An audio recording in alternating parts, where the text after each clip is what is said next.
அதாவது தன்னுடைய சரீரத்தை, அதாவது இது எது இதனுடைய, அதாவது என்னன்னா, இது பழைய ஏற்பாட்டின் காலத்தில் பழைய ஏற்பாட்டின் காலம் இது. ஆனால் புதிய ஏற்பாட்டின் காலத்தில் இது பெரிய மெசேஜ்.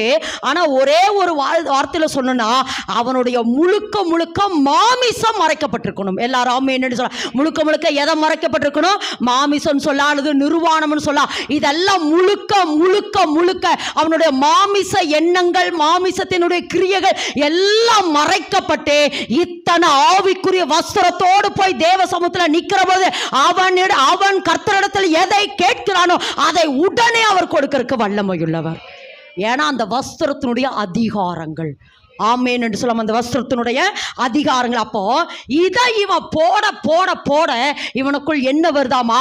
அந்த ஞானத்தின் ஆவியானவர். ஆமென் என்று சொல்ல, இந்த வஸ்துரம் அவனுக்குள்ள வர வர தேவனுக்கும் மனிதனுக்கும் நடுவாக நிற்கிற அந்த மத்தியஸ்தன கர்த்தர் எப்படி நிற்கிறாரா? ஞானத்தின் ஆவியினால் எப்படி அவன் மன்றாடணும். இது அப்படியே புதிய ஏற்பாட்டில் டச் பண்றப்ப உங்களுக்கு கொஞ்சம் மறுபடியும் விளக்கி சொல்ல விரும்புறேன். அப்ப இன்னைக்கு கர்த்தர் எந்த அலங்காரத்தை கொடுக்கிறாராமா? நல்லா சொல்லுங்க, எந்த அலங்காரம்? திரும்ப சொல்லுங்க, எந்த அலங்காரம்? பரிசுத்த அலங்காரம்.